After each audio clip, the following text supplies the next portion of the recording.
everyone, it's Abby with the Bead Place and beadplace.net, and today I'm going to show you how to make a really fun wire link bracelet that my aunt Hannah Bertulis designed. So we taught this as a workshop in the store a few years ago, and we've had a lot of requests for a video for it, so I thought I would make a video and show you how to make these beautiful wire links. So remember, as always, the tools and materials that we're using today can be found at beadplace.net, so we'll have links in the description below. The tools we'll be using are 2 chain nose pliers. Those are the smooth flat pliers that come down to a point. They don't have any serrations on the inside. We also are going to be using a round nose pliers to make our loops. We have a flush cutter to cut our wire, and we have an empty seed bead tube. The materials that we're using for this project are either a variety of beads and findings and caps that you love, or you can just grab one of our kits from beadplace.net, and it will have some beautiful special beads in it that are all different. So that's what I really like about this project, is that you can feature, like if you just have one leftover bead from a project or a couple of one leftover beads from a project, as long as you like the collection together, I'm sure it will go beautifully. We're also going to be using jump rings. These are 5mm inner diameter jump rings, so 5mm ID. We have a lobster clasp, and optional is a charm at the end. And then we also have some 24 gauge half hard temperament wire. Okay, so the first thing that we're going to do is cut a 1 foot length of 24 gauge half hard temperament wire. We want to make sure that it is half hard temperament, that way the links don't work out of shape when you wear it. So using your flush cutter, cut a 1 foot length. So now what we're going to do is take an empty seed bead tube and hold it right in the middle of our 12-inch piece of 24 gauge wire.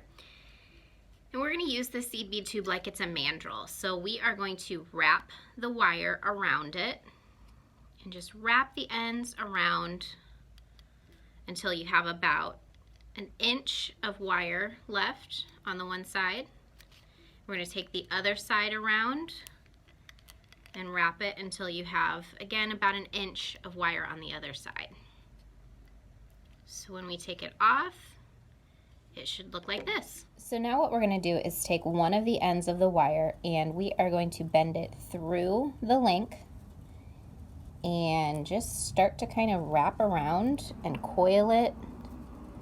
You can use your pliers if you'd like. I personally like to use my fingers, but we're just going to wrap and wrap and wrap until it gets kind of short. And then when you can't wrap anymore, you can then go ahead and take your pliers in. And you can use your pliers to help you tuck the tail end down. And I just like to work the pliers around and kind of roll the tail end. Make sure that your tail end kind of ends on the inside so that when you're wearing it, those tail ends don't snag on anything.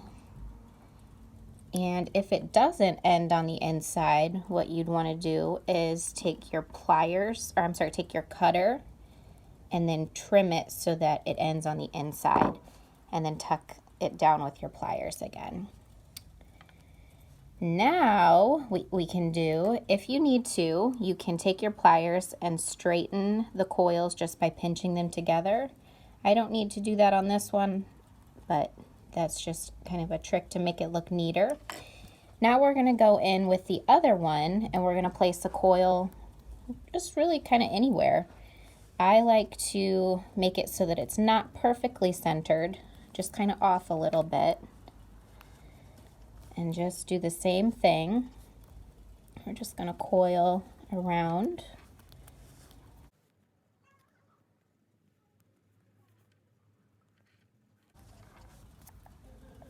And once you're happy with the number of wraps that you've created, you can cut the tail end off, or you can just keep wrapping.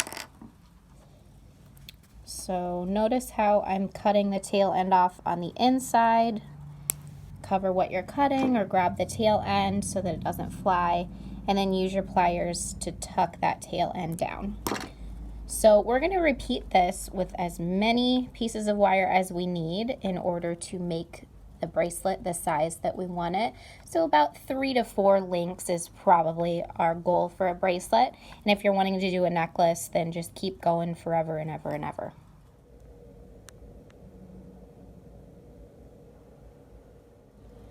So this next step is definitely optional, but what I like to do sometimes is take my fingernails or the tip of my pliers and just kind of separate some of these wires in the links so that they look a little bit fluffier and more substantial. And that can kind of add to kind of like a messy look if you're wanting to go down that route. But if you want it to look a little bit more polished, just leave your links as is. So now what we're going to do is hook all of these wire wrapped links together with beaded links. So we're going to start out by cutting about a 3-inch length of that same 24 gauge wire. Now if you think it's a little easier to use a longer piece, you're welcome to. I just think 3 inches is about the right amount that I need to do the wire wrapping. And again, use your flush cutter to cut that. We're going to start by grabbing our chain nose pliers. We're going to grab just a little bit higher than halfway down the wire, and we're going to make a right angle bend. Now we're going to switch to our round nose pliers and hold the pliers so that the noses are straight up and down like this rather than side by side. So if they're straight up and down, we can grab right in the bend, and we're grabbing the part that's bent over rather than the post that's going straight up and down. So we're going to stay pretty close to the tip of this plier nose here, and we're going to push that tail end up around the top of the plier nose and down so that when we take it off, it looks like this. So now we're going to put it back in the bottom nose of our pliers and bring the tail end straight underneath and to the other side to complete that loop. We can either keep our round nose pliers in it and spiral the tail end around, or we can switch pliers and grab across the loop with our chain nose pliers. And we're just going to keep our spiraling to the bare minimum here because we want these loops to be pretty short. So we're going to coil around the bottom so that we just have about 1 or 2 spirals, and then we're going to trim the tail end off.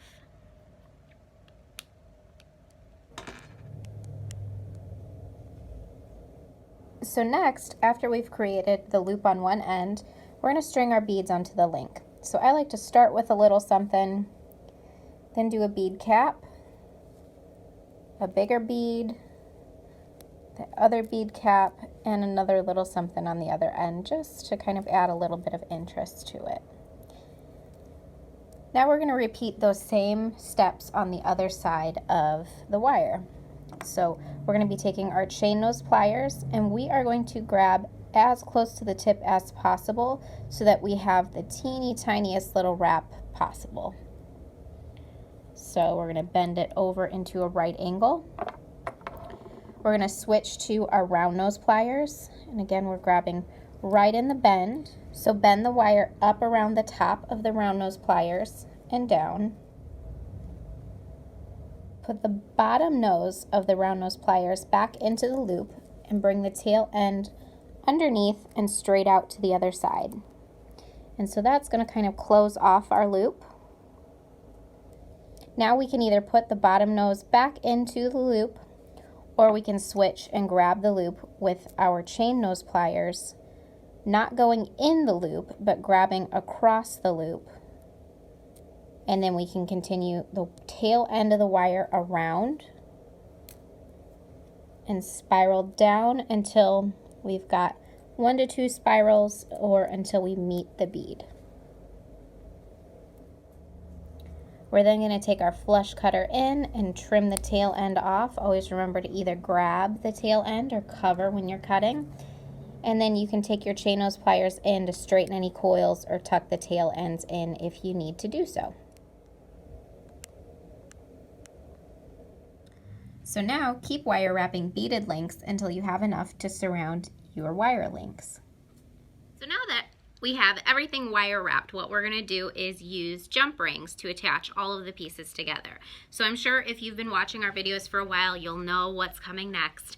Anytime you open and close a jump ring, you always want to make sure that you open and close it like this, and never like this. And that ensures that when you go to actually close the ring, you can get it closed exactly in the spot where it needs to be so that it stays secure and none of the wires or anything that you've hooked into it can slip out of a gap or anything like that. So when you open it this way, unfortunately what happens is you kind of stretch out this circle structure of the ring, and it never really forms back into a circle. So you always want to make sure you're opening it like this so that you can close it and it stays like this. So I have a jump ring here, and the break of the jump ring is at 12 o'clock. I have one of my chain nose pliers coming in sideways, and the other one of my chain nose pliers is coming in up and down. So I'm going to rotate my wrist so that the jump ring opens in this direction.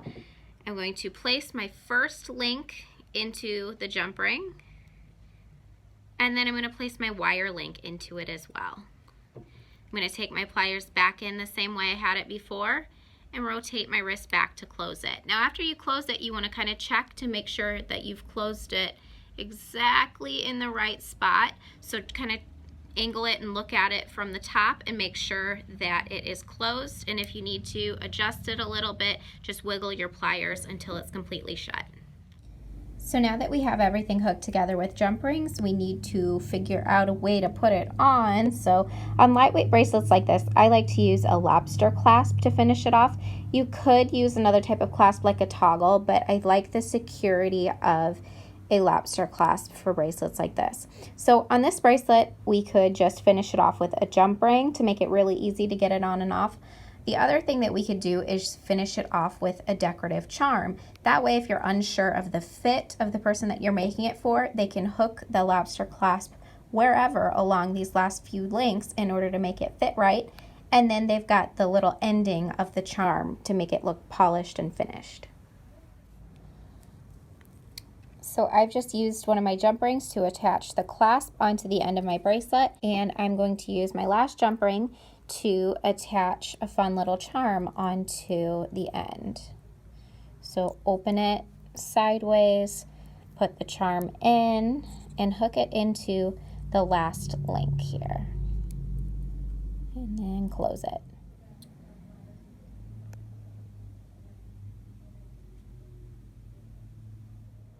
So thank you so much everybody for watching. If you have any questions or just want to say hey, drop them in the comments below.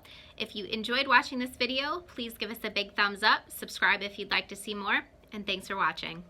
If you've made it this far, what I want you to do is comment down below, "Hi Aunt Hannah," and Hannah is spelled H-A-N-N-A, no H at the end, so H-A-N-N-A. So I'm sure she'll get a kick out of that when she checks the comments. So I think she did a wonderful job designing this bracelet, and if you think she did too, let us know in the comments below.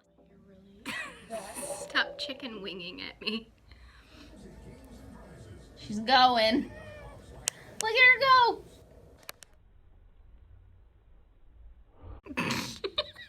Stop. That's a wrap. Perfect.